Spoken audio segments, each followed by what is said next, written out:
Ei, agora vai ser quem enriquecendo? Ditadura militar ou regime civil militar? Então, bora para a aula, porque o tema é polêmico.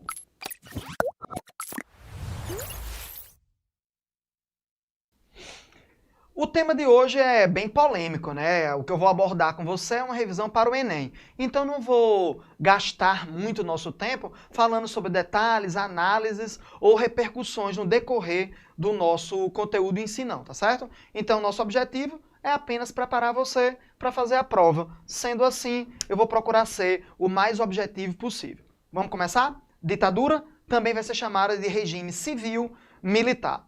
Essa mudança não é muito aceita por muita gente, mas de qualquer maneira, o nome que você vai ter que usar é esse, e eu não vou entrar nos métodos de explicação. Ou você chama de ditadura ou de regime civil-militar. Foi um período de seção, foi um período de autoritarismo, que vai de 1964 a 1985.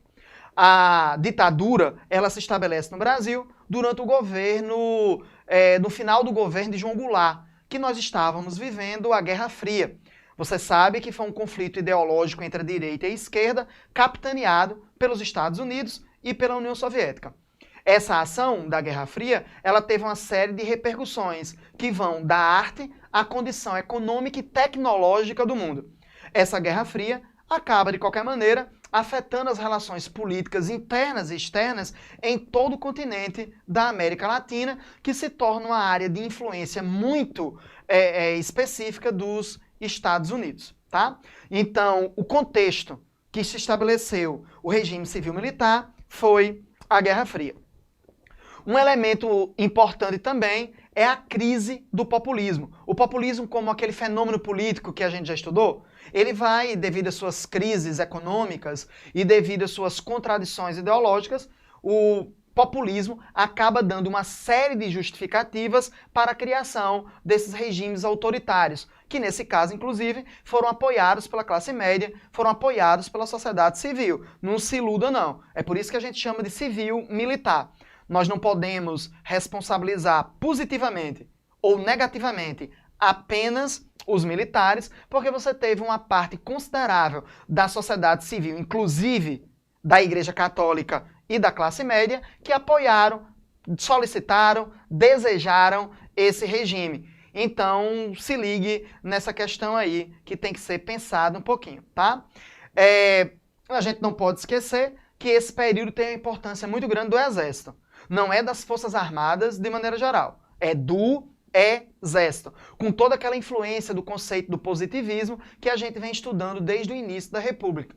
Aquela ideia que o Exército ele é incorruptível, que o Exército tem a obrigação de proteger a nação acima de qualquer coisa, que o Exército não tem interesses próprios e que as pessoas que o compõem são idôneas perfeitamente, sempre com espírito de proteção, de auxílio, que não são políticos, que são sempre indivíduos muito ligados a um cientificismo, a um tecnicismo, e por causa disso eles são os melhores administradores. Então, dentro de todos esses discursos e do apoio de parte dessa sociedade civil, você vai ter um golpe de Estado, você vai ter um regime que dura até o ano de 1985, embasado ideologicamente por esses posicionamentos que eu acabei de colocar para você.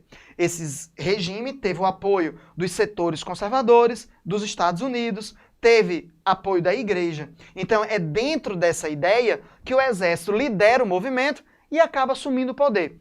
Todos os presidentes que tivemos nesse período foram generais, foram indivíduos ligados ao Exército. Mesmo que você tivesse por trás ali a Marinha e a Aeronáutica, o Exército é que encabeça esse processo, tá? Quais são os aspectos gerais desse período? Primeiro, autoritarismo.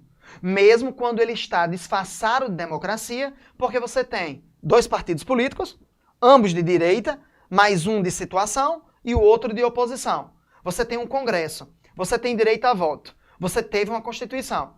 Então, esse autoritarismo, ele é disfarçado de uma série de discursos de democracia que até hoje se coloca que efetivamente o Brasil era democrático, que nunca houve uma ditadura, nunca houve autoritarismo. Cuidado! Há uma diferença muito grande nos discursos estabelecidos e na distorção das informações que são passadas. Então, historicamente, socialmente, politicamente, o Brasil, ele era, sim, um regime autoritário, ele era uma ditadura com uma série de restrições do Estado, controlando a vida privada, controlando os indivíduos e manipulando os processos que você acha que foi democrático, ou algumas pessoas acham que foram necessariamente democráticos. Cuidado, que o discurso e a prática aí são consideravelmente diferentes.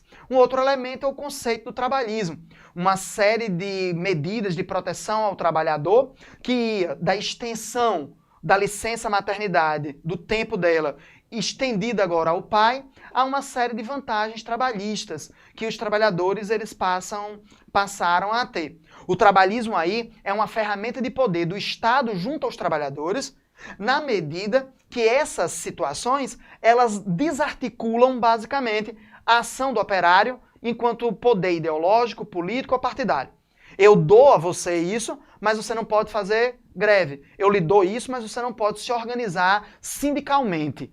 A ideia aqui é usar o trabalhismo como uma força de poder, uma força de controle sobre o movimento operário. Cuidado que o trabalhismo não é simplesmente dar a lei, não é simplesmente proteger, auxiliar, mas por trás disso existe uma série de discursos de poder sobre essa classe de trabalhadores, sufocando a capacidade de falar, de reivindicar desse pessoal. Então, cuidado com a questão do trabalhismo. Um outro elemento é o industrialismo. O industrialismo, ele está muito associado à ideia do progresso, à ideia do desenvolvimento, à ideia da civilização. Associar necessariamente a indústria à melhoria da vida é um discurso positivista que o Exército traz novamente e a população brasileira compra isso muito fácil. Né? A ideia de emprego, de indústria, e você não reflete a questão da poluição, das impactações ecológicas com desdobramento social e desdobramento político, deslocamento de pessoas de áreas que estavam há décadas e centenas de anos, décadas e décadas e décadas, e elas se deslocam para as cidades onde vão estar sujeitas às omissões do Estado, estarão sujeitas a uma série de violências, compondo, por exemplo, as favelas. Né? Essa ideia do industrialismo não é apenas industrializar, não é apenas a indústria. Então, fique esperto nessa questão. Não é porque você tem indústria que você tem melhoria econômica, que você tem necessariamente melhoria social, que tem melhoria nas condições de vida, de moradia, de alimentação, de estudo dessa população. Mas se vende a ideia dessa indústria, da indústria civil, como algo fundamental para a melhoria do Brasil e que, nesse momento, os militares, o governo, estava empenhado. Tá? É uma propaganda muito intensa nos meios de comunicação que acabam convencendo as pessoas até hoje que isso foi necessariamente dessa maneira. E vem o nacionalismo. O nacionalismo como a política do Estado, principalmente com o intuito de sufocar manifestações que iam de encontro aos posicionamentos do governo.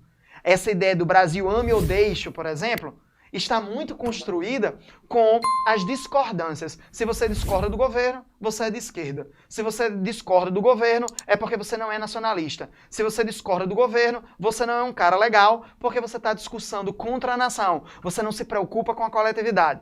O nacionalismo aí, ele é também uma ferramenta de poder que as pessoas não conseguem perceber como essa ideia é usada para dominar, para você não pensar, para você não questionar, ou para você ter medo, ter receio, mas de qualquer maneira, o nacionalismo também é uma característica muito poderosa do regime nesse momento. O que é essencial você saber? Aí eu separei alguns presidentes bem específicos em que a maior parte das questões do Enem sobre esse assunto caem nesses tópicos. Uma delas é o governo Médici. O governo Médici representa o apogeu do regime ditatorial, do regime autoritário, marcado, primeiro, pela ideia do milagre econômico. O Brasil crescia mais de 10% ao ano, grande investimento do Estado, tanto na construção civil como na infraestrutura, fazendo com que você tivesse emprego.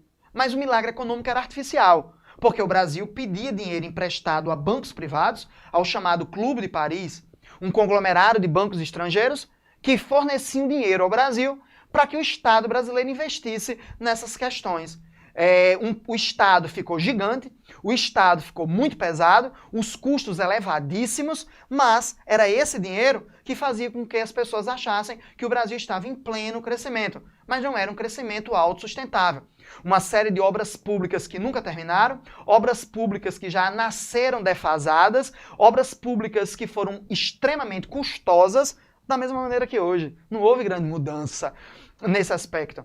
Quando se fala da BR-101, por exemplo, importantíssima como um eixo de distribuição de pessoas, de mercadorias, de deslocamento, se esquece de como ela impactou ecologicamente o litoral brasileiro, obrigando, inclusive, com a especulação imobiliária, dezenas de milhares de pessoas saírem de áreas que elas ocupavam tradicionalmente e irem para os centros urbanos sem estrutura. Aí você não pensa nisso. Você não reflete que essa ação de desenvolvimento econômico impacta socialmente, gerando prejuízo para o Estado, gerando incapacidade de trabalho, gerando violência por uma série de agressões que essas pessoas passam, tanto do ponto de vista físico, como do ponto de vista simbólico.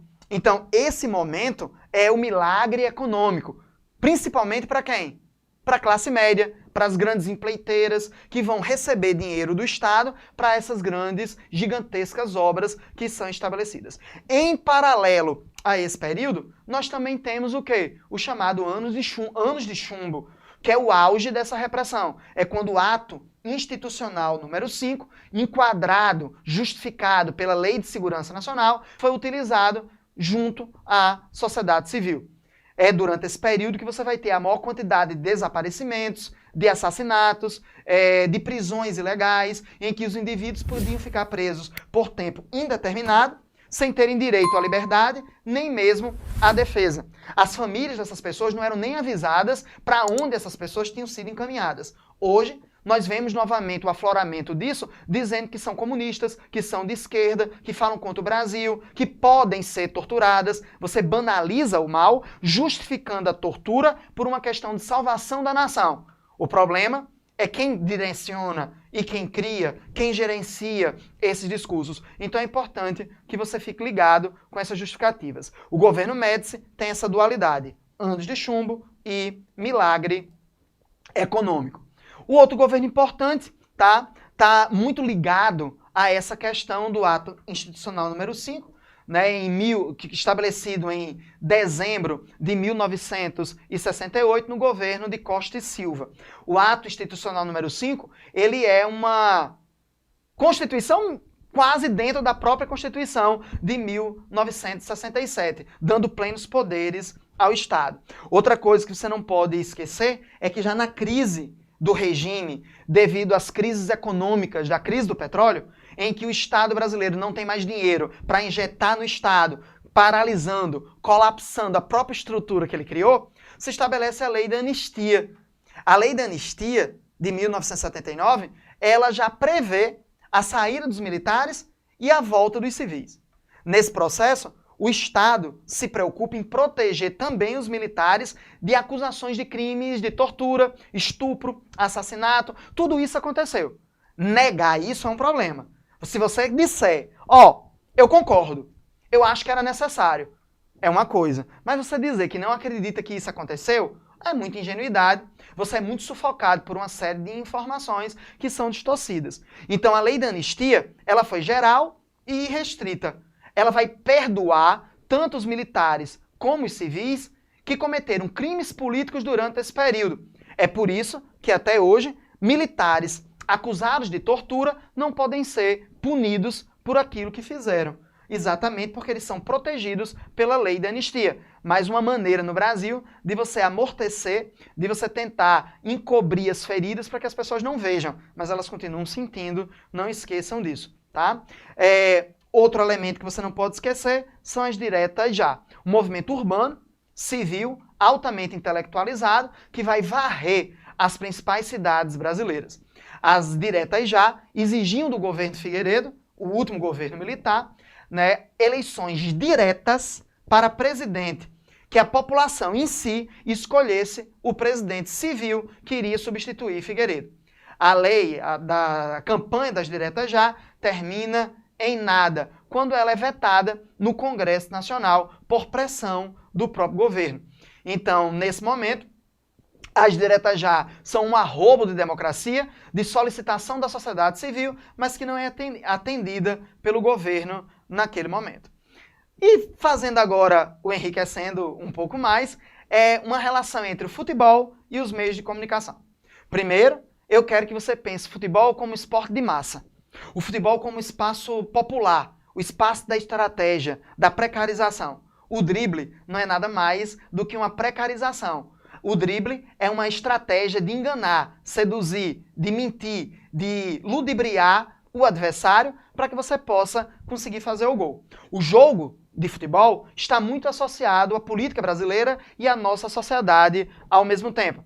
É o espaço da construção de heróis nacionais, viris, másculos, aquela ideia que o pobre e o negro, como o caso de Pelé, podem chegar ao poder. Olha a associação aí na fotografia entre o Estado e Pelé, entre o presidente da República em um momento de nacionalismo que encobre a ditadura militar. A Copa de 70 ela é utilizada como elemento de propaganda do governo para dizer que tudo está bem, para dizer que o Brasil cresce, que o Brasil se desenvolve. Olha aquela ideia do negro, pobre, Pelé, que consegue angariar espaços nas alturas. Aquela ideia do poder, da capacidade do brasileiro, da capacidade de adaptação. Olha como o discurso do futebol está associado a uma construção social e uma construção do corpo do próprio brasileiro.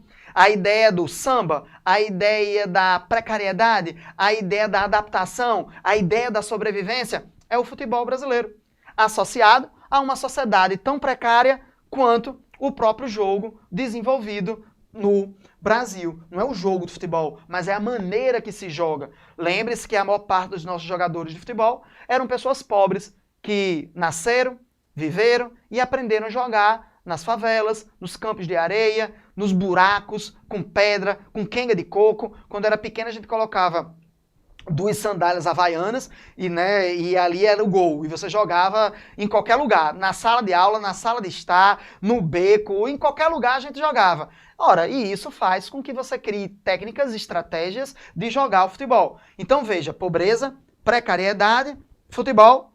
Veja como esse discurso estabelece uma relação de poder sobre o corpo, criando nas pessoas a possibilidade de enriquecer, a possibilidade de ser melhor, de ser popular. O jogo por si só de futebol, ele é um elemento catártico, em que você descarrega suas violências, suas frustrações, a partir do palavrão, a partir do condicionamento da camisa, das cores, é quase um elemento do sagrado religioso que a gente encontra nas torcidas organizadas e no amor das pessoas ao futebol. Isso desvia sua atenção aos problemas sociais, econômicos e políticos que o Brasil passava nesse momento.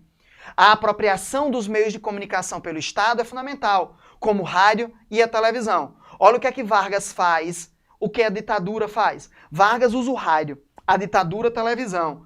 Em ambos os casos, esses meios de comunicação criam uma série de imagens de progresso, de desenvolvimento, de poder atrelados ao Estado brasileiro. Então, se liga nessas questões e vamos continuar estudando.